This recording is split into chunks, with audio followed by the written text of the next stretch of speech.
Welcome to It's a Woman's World, a show which discusses any and all topics under the sun from a woman's point of view. Today's host is Aline Nathani. Welcome to the show, and as we get started, I'm going to start by introducing my co-hosts. We have Janita Flowers. Hi, Janita. Hey, how are you? Very good to see you. Dr. Susan Strauss is with us. Yes, and delighted, anxious to hear what our special agent has to say. Yes, I am too. More to come. And we have Dara Vivas with us too. Hi, Ali. It's so good to Hello. be here. Wonderful to see you all again. It's been a while. It has It been has. a while, Yeah. hasn't it? And as Susan has said, we have a very interesting topic today. So should we get started? Yes, let's. All right, let's do it. Well, I'd like to introduce Jeffrey Van Nest. He is a special agent with the FBI. Welcome to the show. Thank you, and thank you so much for having me. You know, I've just got to say, this whole special agent with the FBI sounds, it's just so enticing and exciting. How in the world did you ever get into being a special agent? What's your background? What's the usual background to be in a position like yours? Sure, I would be happy to talk about that, and I feel blessed each day that I'm a member of this organization. Oh, wow. You know, our mission is to protect the American public and uphold the Constitution, and I have a chance to do that myself and my colleagues in the office each day, and very honored to be in this position. I came to the FBI probably, I think, in college, started thinking about it. We have an internship program. I had applied for it in college, but I wasn't selected, and I wasn't deterred. I spoke with an agent at that time, and he indicated that a lot of new agents come from either accounting firms or law firms, and he encouraged me to think about that as a career path before coming over to the FBI. So I actually practiced law for a number of years, and had applied for the FBI, and one day got a phone call, and Wow. next thing I knew, I was working as a special agent in the Los Angeles field office. Wow. Amazing. So there's a lot of, I think to the average citizen, maybe secrecy around what the FBI does and all the different projects they work on. So today you're going to tell us a little bit about the community outreach program, specifically the Citizens Academy. Can you Yes. just provide some information on that program and how does one get involved in that? Sure, I would be happy to. And so the Community Outreach Program is a national program that is overseen by our headquarters in Washington, D.C. And so each of our 56 field offices have a community outreach program, and it's staffed by community outreach specialists. And we have a number that work here in Minneapolis that work the community outreach program. Citizens Academy is similar in each field office across the United States. So each of our field offices has a Citizens Academy. And it's really an opportunity for us, the FBI, to invite members of our community into our office to kind of get a feel for our inner workings, and at the same time for us to hear from the community concerns, areas that they would be interested in an FBI presence, maybe speakers coming out and speaking to their community groups. Neat. And so it's a fantastic program. So now the community outreach specialists, are they considered FBI agents as well, or are they just regular citizens that happen to work in your field offices? And so they are professional support employees. So they are not special agents, but they have an expertise in, you know, sort of interacting with the community, arranging initiatives, programs, projects. In fact, we just participated in the National Night Out Okay. this Yeah. past week, and that Yeah. was something that our specialists that then would help us arrange. So our block had a really fun picnic, and we had two police officers come to it and interact with the children, and they got to press buttons and see the lights. Is that part of what this is, or is it different? It is very similar, and so a lot of times we will work hand in hand with some local law enforcement agencies. Okay. And so we very may well have been in a neighborhood function where there were maybe St. Paul or Minneapolis police officers. Neat. So how do you get to go to this event? And it goes on for a couple of weeks, correct? And so correct. So the Citizens Academy is a 6-week program, meets one night a week. And during that, say, 3-4 hour block, different speakers from the office will come and present. So you'll hear about all of the different program areas where the FBI works, starting with our #1 program, terrorism, and then working down through cyber, espionage, violent crimes, white-collar crimes, and really hearing about how does the FBI do business in these areas. There are a number of ways that you can become a member of the Citizens Academy, either through a nomination from an alum or from someone in our FBI office, or there's a self-nomination process as well. So certainly welcome to reach out to our office and ask about becoming a member of the Citizens Academy. So Jeff, it's a basic premise of this that if you as the FBI, if you work with the communities, you'll understand the communities better and be able to foster some better communication, relationships. Is that sort of the overriding theme of why the FBI is doing this overall community work? It certainly is, and I think it probably years ago, probably pre 9/11, was less formalized. I think it probably started in an area of maybe drug education programs for at-risk youth, Okay. and has really changed post 9/11 to help us with our mission, which is very much understanding the community, and in a way helping the community understand the threats that they may be up against, and then who to contact in the FBI, and what can be done, and sort of how does the FBI differ from other law enforcement agencies in the region. The example I think of, if we become aware that there is a certain, let's say, a threat stream against some of our senior citizens, we may then want to partner with a senior citizens community center or a larger local or national group to educate on what this threat, this fraud could look like, and then increase the number of tips that come into the FBI to help us better mitigate that type of threat. What's interesting, you bring that up, because before you got here, I was telling the group that I had gotten a fraud phone call from the IRS trying to extract money from me. And it so totally catches you off guard. And they say, I'm agent so-and-so with the IRS, and this is what's going on. And I thought, oh my gosh. And of course, I don't think of myself as old, but I was telling them, I said, I wonder if I got targeted because of my age. And who knows? So do you cover that sort of thing as well, the IRS fraud? I guess it's quite rampant. Certainly, any type of fraud that crosses state boundaries could become a federal criminal violation. That's sort of how we differ from a lot of our state and local colleagues, is we look for that violation of federal criminal law. And someone who's misrepresenting a federal agent, may be breaking the law, and that's certainly something the FBI would be interested in. And so this type of community outreach lets leaders and groups know sort of what our mission is and how we can help. So once someone completes the Citizen Academy, what's next? Are they then some sort of go-between in the community? Do they speak on behalf of some of the other community outreach programs? What do they do once they complete the program? They get a little mini badge. I was going to say the same thing. They get a badge. Well, they certainly are invited to become a member of our alumni organization. So we have a Citizens Academy alumni And organization. then that's how you can nominate future. Yes, and the Alumni Association has events as well, and they're not all FBI specific. And so there could be events around the Twin Cities that alumni members can participate in. Although they're not spokespeople on behalf of the FBI, we encourage them to go back to their organizations, the communities, the houses of worship, the schools that they may be from, and have a conversation about the FBI. And so we look at them as sort of goodwill ambassadors on our behalf. Okay. And a liaison, it sounds like, too. And certainly they have an understanding of kind of what the FBI does, and they can send folks in the right direction if there's something that they believe we can help them with.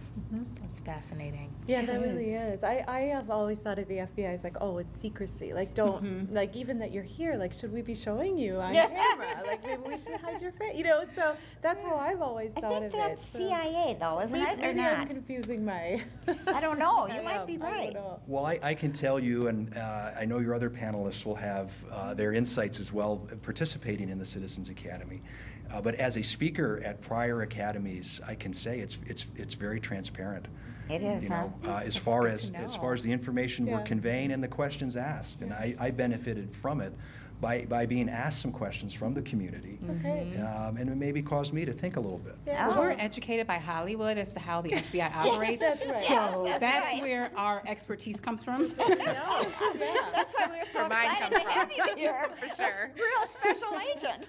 Well, it's been great to talk to you, and we're going to talk a little bit more and learn a little bit more up next about the Citizens Academy. So thank you so much for being with us. Fantastic. Thank you for having me. I've enjoyed it. Thank Thank you. you. We enjoyed Thank it. you.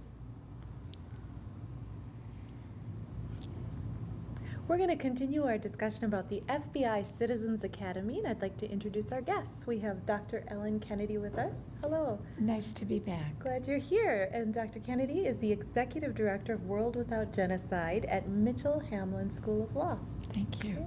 And also Jill Johnson, you are the founder of Johnson Consulting Services. Good to be back again. All right. Thank you. Well, the FBI Academy certainly sounds like an amazing opportunity, and so we want to get started and hear more about why you decided to join this. I was really fortunate in that I met Special Agent Jeff Van Ness through a mutual friend at the Department of Justice in Washington, D.C. And early on, Jeff said to me, gee, you would be a good candidate for the Citizens Academy, which looks for people who've got broad community connections, as he mentioned. As he explained it to me, it sounded wonderful. So I applied and was very fortunate to be accepted. And Jill, what led you to decide to be involved in the Citizens Academy? Well, as a community leader, and in a lot of the business organizations that I'm involved with, I knew a number of business leaders who had gone through the program. I've had clients that have gone through it. So I was very familiar with the overarching concept. And because I work in industries that include healthcare, utilities, and some of the other infrastructure types of enterprises, it was something that for me, with the clients that I deal with, those are critical business issues for them, and all of the issues relating to some of the cybercrime and espionage, those are all things that overlap and touch. And the whole white-collar crime component is, you can't get away from it. So, but there was a lot more that I learned because it was such a broad program. So how do you use that then in your consulting practice? Well, it's not something that I actively consult the client on, but the issues that the clients are dealing with often are much bigger and broader, particularly because I deal at the strategic level.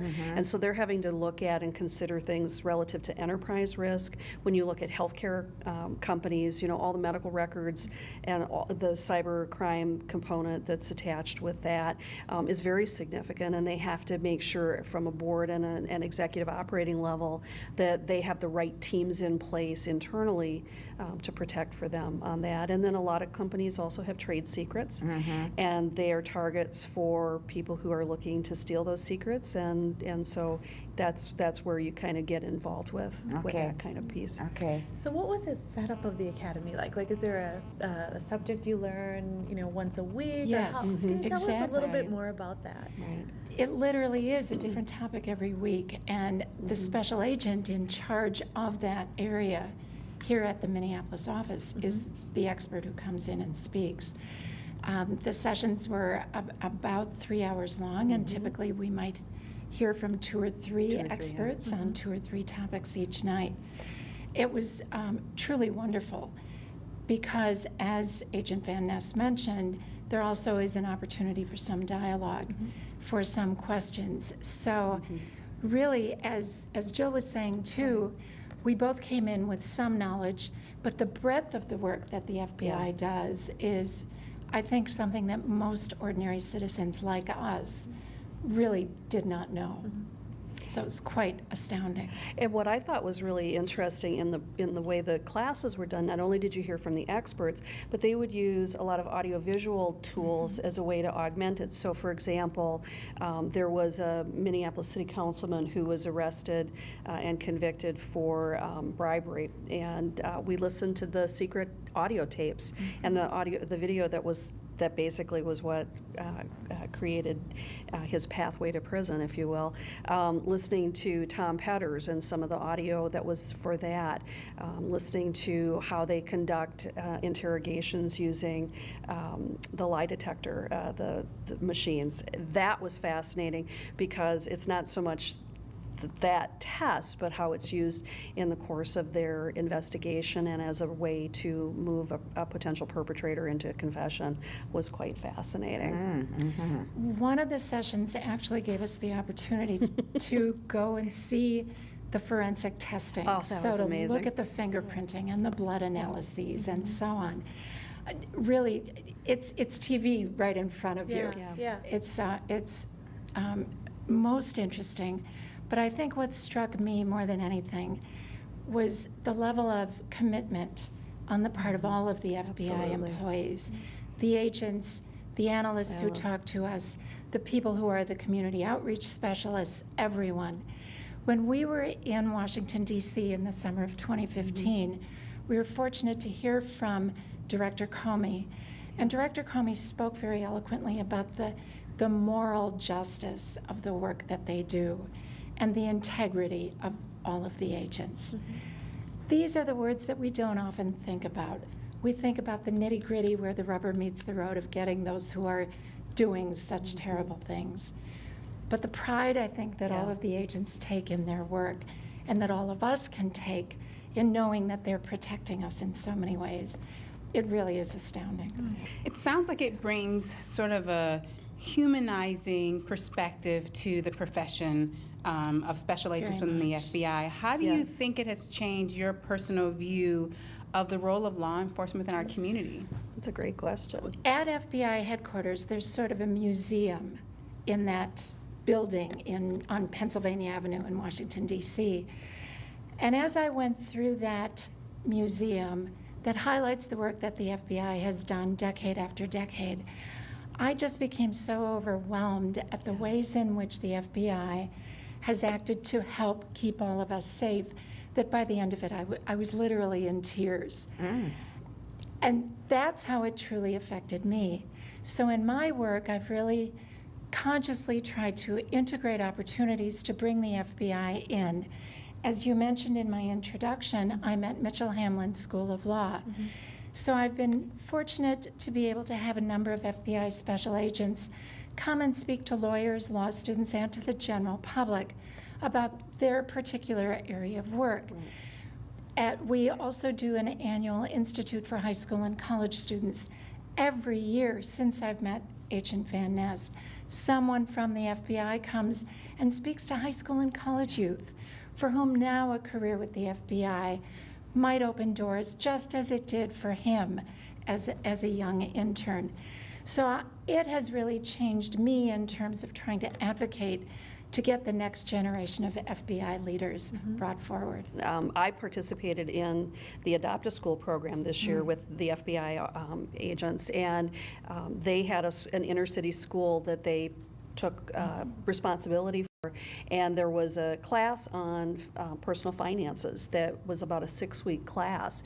And so I partnered with analysts and other representatives from the office who came, and we taught this program to a group of 7th graders. You talk about, I mean, I'll speak to 1,500 people, but a group of 27th graders is a little anxiety. There's a tough crowd. Oh my gosh.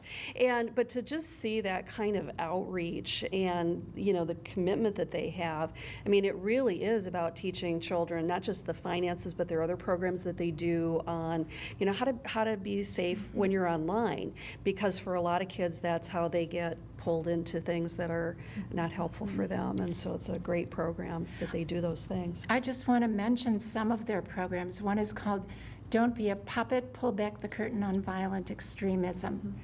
And I know that these will be highlighted at the end of the program.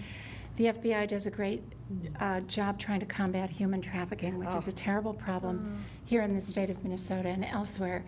This flyer is called Help for Victims of Trafficking in Persons in Forced Labor. They're very concerned with addressing public corruption. Absolutely. Think you see public corruption? Contact your local FBI office. Safety and security for U.S. students traveling abroad. So there are so many programs that the FBI can make available free of charge, with booklets, with FBI staff who can go out and do programs in schools, colleges and universities, faith institutions, and so on. And I believe at the end of the program, we'll put the FBI website up for the Citizens Academy, which promotes all of this, but I just want to mention that it's www.fbimcaa.org for Minneapolis Citizens Academy Alumni Association.org. And there are some public programs that anyone can attend, and certainly all of these special programs will be available. So Ellen, as you mentioned the trafficking, the human trafficking, you've been on our show before and you've talked to us that some of these subjects and the work, as you said earlier, that the FBI does it's hard work. It's very and nice. so what I was curious to know is that, you know, if these subjects, which are mind-blowing, the effects to children, to women, to men, I mean, it's just, how do you, as you go through this program and you get that insider look about what's going on, you get to see some things that maybe you hadn't seen, but, you know, or the general public wouldn't see. How do you deal with that as you go through this? You know, I found it really inspiring because each of these agents has made such a commitment. They are truly role models. They're beyond role models. They've chosen careers that are not very lucrative financially, for which they certainly don't get much public recognition, and that often put them in grave harm's way. And these are the commitments that they have made. So how can I feel anything other than inspired and overwhelmed and truly in awe of them? And I think for me, part of what you have to do is to not be a naive citizen. And the world that we live in is vastly more complex than it was even 30, 40 years ago. And so to not put your head in the sand, but to take it in and to understand the complexities, I think that's how, by pulling the curtain back, we're in a better position to affect and to prevent harm to the children in our lives and to our community and to the businesses that support the communities that we're in. And so I think a lot of times it's easy to want to just put your head down and go, oh, I don't want to think about it. But I think that's part of being a complete citizen, and say, you know what, we can do better, we can have things be better, but you have to understand what you're fighting in order to know what that is. And thank goodness we've got agents that are willing to step into the fight. And we met SWAT agents as part of our program, and so, you know, we really saw the totality of the resources of the FBI in our state, and to be able to see the commitment that they have, and when you can look in their eye and you know, it's like, okay, dude, if I'm ever in a situation, I'm the first one out, okay? And they're all laughing, and I'm like, no, I'm not kidding. And, you know, but it's the kind of thing where you know, we really have to be smart. I have a friend who was the former special agent in charge of the Minneapolis office of the FBI, and Deb Pierce was brought to Minnesota. She was in D.C. originally during 9/11, and her role was to work the operations center in the evening, where they were putting all the intelligence threats together to prepare to give to then Director Mueller, who was then briefing President Bush. And 4 or 5 months after, she was redeployed here to Minnesota because there was active Al-Qaeda cells here in our state, and you know, that was a real reality wake-up call to see the vulnerability that we have as a community to things that we would think wouldn't touch us at all. And so for me, that also piqued some of my interest in looking at the program and taking more responsibility for being a more informed community member. Could you give a little bit of the range of background experiences and education, if you will, of those that were in both of your academies with you, the participants? Oh, sure. Well, I think our backgrounds are very different. Absolutely. And I think that's representative. I run a human rights organization focusing on education and genocide prevention activities. There were a number of lawyers. There were a lot of people directly involved in security for a variety of organizations. There were police officers or recent retirees from the criminal justice systems from throughout the state. Really, people from so many different professional areas, all of which intersect with justice in some important way. And I think to our group, we also had small business owners, people who were active in the business community. We had community leaders in the Somali community who were active in our group. So their education may have been a little bit different, but they're leaders within the community that they're involved with. And we had, as Ellen had mentioned, a variety of people who were involved in the security sector. So people who work in security at Target, at Mayo Clinic, cyber at Mayo Clinic, some of those kinds of enterprises where you had that cross section. We had in my class, we had a woman who was a member of her city council.